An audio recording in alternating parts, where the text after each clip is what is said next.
Captain on the bridge.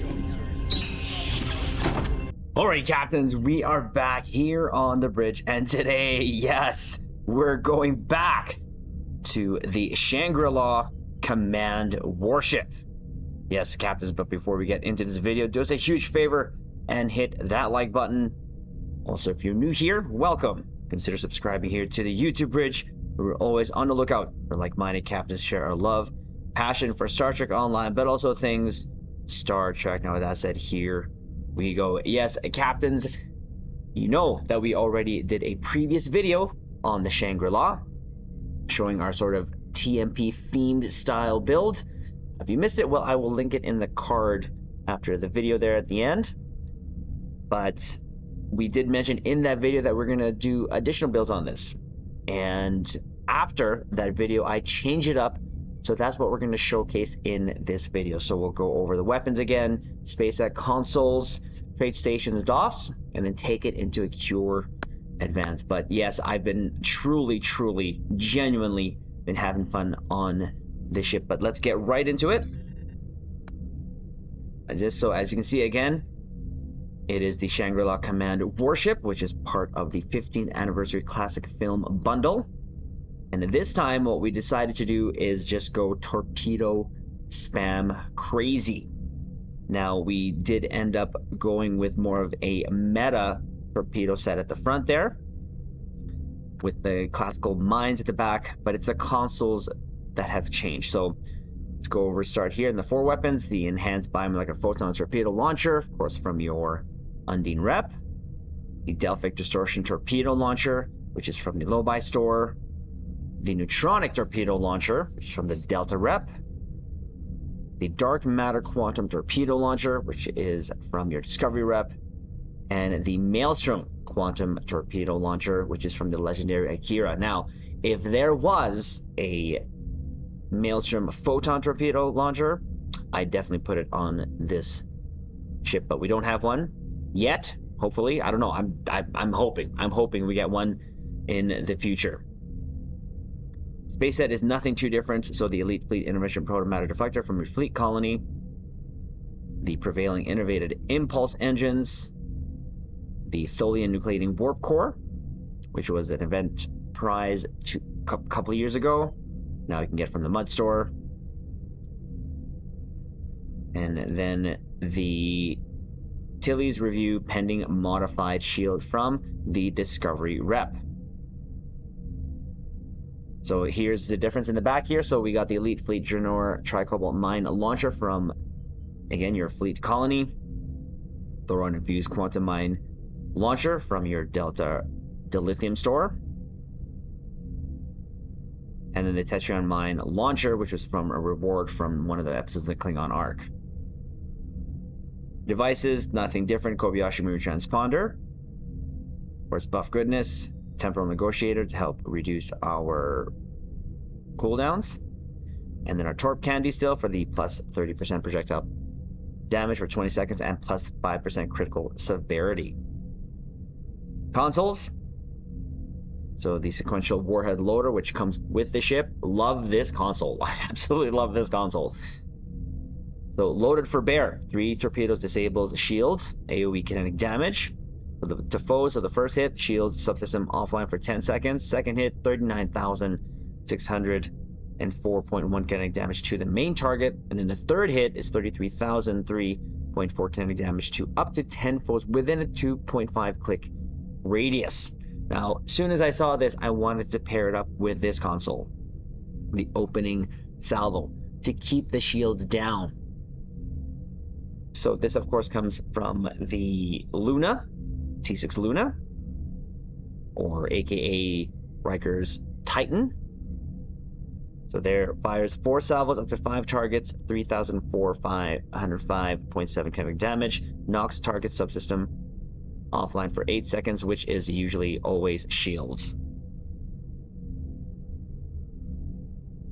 Next up, our Dynamic Power Redistribution Module, or DPRM, from the Atlas, or aka Prototype Dreadnought, which you can get from your event reward. Great for survivability, 11.3 all damage resistance rating, 19% directed energy damage. We don't have energy damage here really, so it's okay. But we're using it for its clicky. Bonus damage, resistance. For 20 seconds, plus 40% bonus damage while your hull is above 80%. Plus 100 bonus damage resistance rating. Plus 500% hull regen. Pairing it up with the point defense bombardment warhead still, from any version of the NX. 25% projectile damage, a cute little 1% critical chance. Now there is a stat bonus here for 33% phaser damage, but we don't have it, but I just always note that. Next is the covert warhead module, same essentially from the last build, 28% projectile damage. Sets the shared torpedo recharge to 1.5 if it was longer, or 0.5 if it's equipped on a ship that has pilot maneuvers. Not pilot abilities, but pilot maneuvers, which this ship doesn't have. So it's just there for the passive.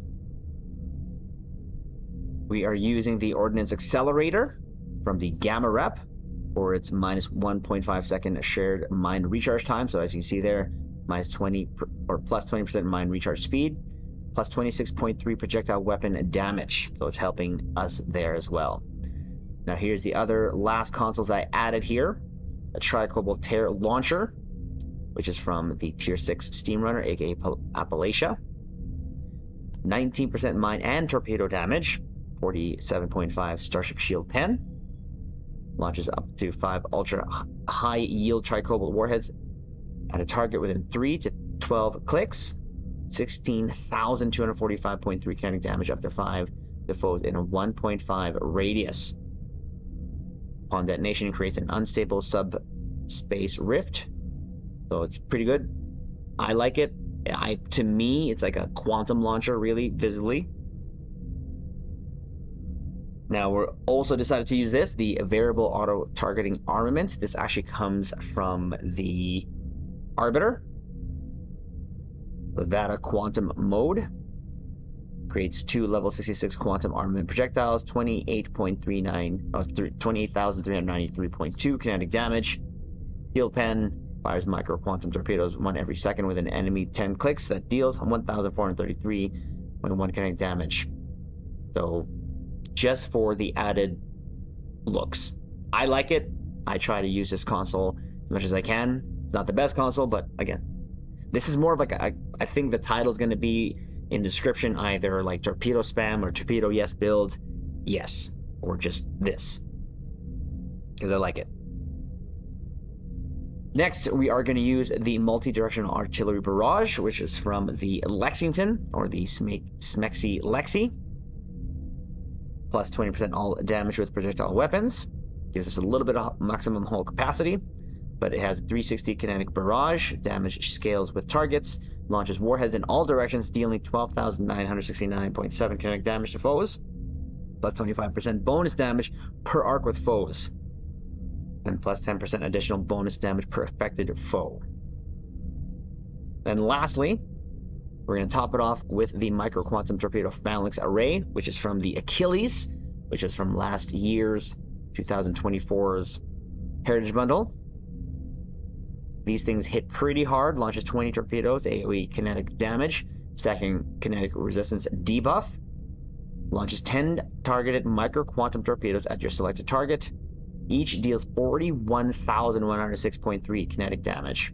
That's crazy. Each reduces kinetic damage resistance by 10 to 25 seconds, stacks 10 times. So that's, yes, we like that. Why not?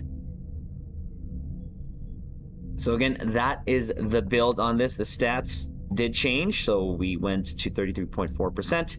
Crit chance severity is 165. Again, I did not T6X2 this, as I mentioned before, and I'll always mention, I like to try to test ships out of the box, see how they do. But we do have our Pendevers helping us. We're at 600. You can see there. Skills have not changed since the last video. But again, 8 engineering, 10 psi, and 28 in tactical. Traits did change. More so the Starship traits, but quickly go over it here. A good day to die. Resonating payload modification. Self-modulating fire. superior projectile training, hot pursuit, kinetic precision, unconventional systems, Terran targeting systems, intelligence agent attaché, and the Boimler effect. So in the starship traits, the only thing that changed was the last one, but we're still using assault formation theta for when we hit attack pattern omega. It'll give us a high yield 3 plus all the benefits of attack pattern omega, universal designs, ETM or entwined tactical matrices, subspatial warheads. And for more torpedo goodness, well, yeah, we're going to be using rapid emitting armaments. When activating tractor beam, 15% bonus torpedo weapon damage for 10 seconds, but it does also fire 3 heavy plasma torpedoes, which I can kill myself. But we got to make sure that we don't ourselves. Space wrap, same. Nothing changed. Precision, advanced targeting systems, omega kinetic shearing, torpedo pre-fire sequence, and Tyler's duality. Stations left to right, top to bottom did not change. There's a tractor beam, scramble sensors. Science team from Dr. Crusher will give us an additional high yield 1. So back-to-back high yields, love it. We have beam fire at will and scatter volley here for our back-to-back torpedo spreads, thanks to ETM. Concentrated firepower, of course, and call emergency artillery 3. Even though there's a pilot station, I don't really like the pilot power, so we just stick with what we do have, which is chemosat lace weaponry. This time we have dispersal pattern beta for our mines. And there is our attack pattern omega 1. Emergency powered engines, emit unstable warp bubble, and eject warp plasma. Now, the one thing I did forget to mention here, visuals, we actually use a deflector from the Dyson Rep. Why? Well, because it does give us this nice little look over here. And shout out to CJ, DJ, one of our good supporters here, good friends in Star Trek Online, fellow captains, who reminded us by using it on his Royal Ark. So we said, you know what? That looks really awesome on the TMP style deflector, in my opinion. So go back here.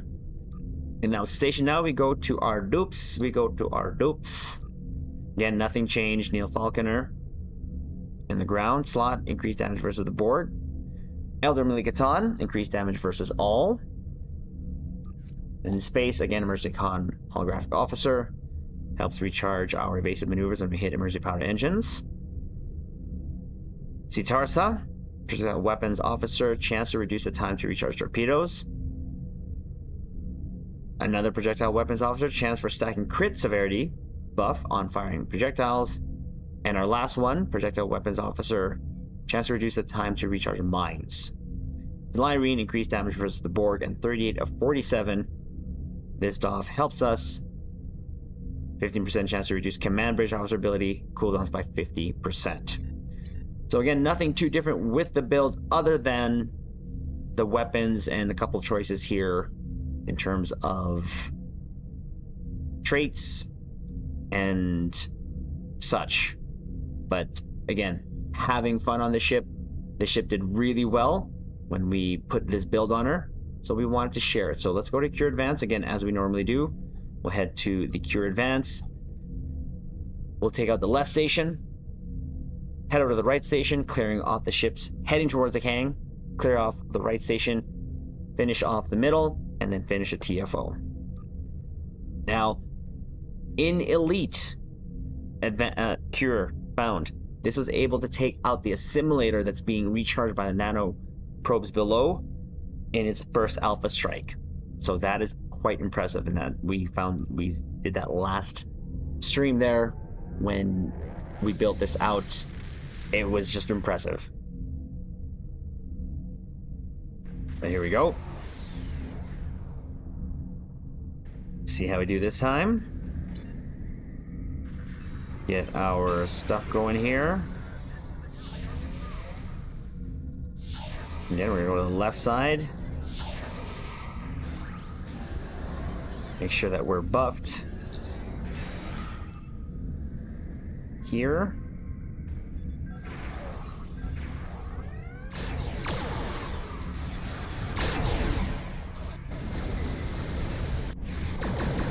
there goes that. I'm gonna try to take out everything else here.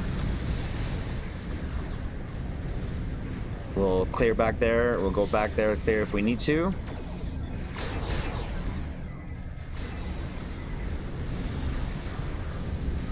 Got some support there, because why not?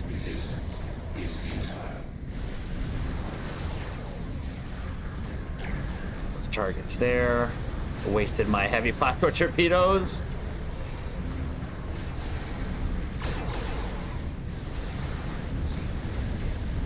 It's funny, they don't hit me when I pass through them, but when I'm firing them and they're active, moving.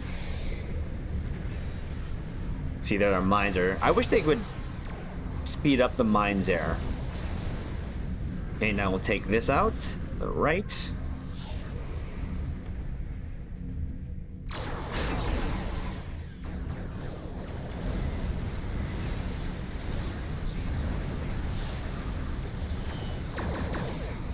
Clear this out.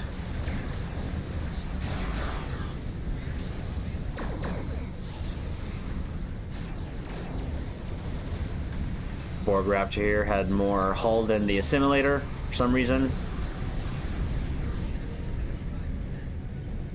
Take out these Negvars.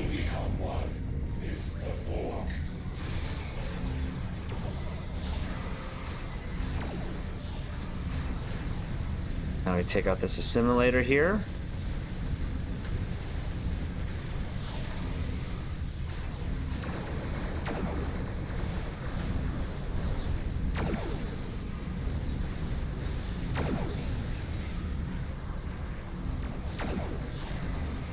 Take out that Raptor.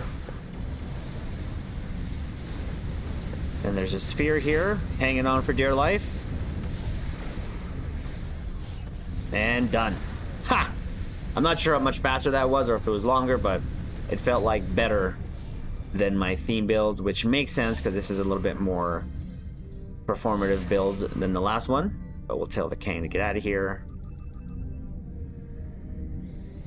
And when I usually do this, I do kind of spread out my buffs just because I have 3 things and I'm by myself on the map.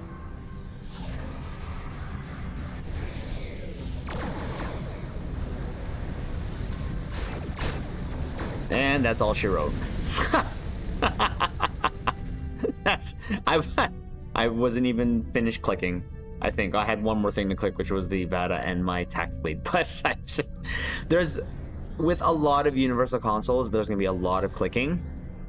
But again, this thing did so well, it's not even funny. For a ship that is more of a meme build in terms of me just using a lot of consoles and such, it did really well, in my opinion. And in an ISE, in the last stream, this did about 600k, and that was another very surprising performance from this, given the fact that in that actual TFO, I believe we had another captain who had a plasma, a scatter volley plasma, and they also did 600, but this did like 6 something. Actually, this, I do have the parts like 690 compared to 665, which is very surprising again for this build, because this is not even T6X2 at all. But we'll get out of this map, and then of course I think you captains know our final conclusions, that this did really, really well, and I cannot recommend this ship anymore to you caps, especially if you love 1, the TMP era, and of course 2, torpedo boats. But that's what we wanted to do in this video, which was to share this again here on the channel. Like I said, I absolutely am just having a blast here, and this is definitely another candidate that I will T6X2 just to even add more consoles for more fun and shenanigans. So that's going to be the video. Captains, do us a huge favor, hit the like button, comment below, let us know again maybe what you did differently on the Shang. We might do another one, I'm not sure, but like I said, this is just a fun ship to fly, and we're going to enjoy it as long as we can. Of course, if you're new here, consider subscribing to the YouTube bridge, and we'll leave it on this note. Live long and prosper.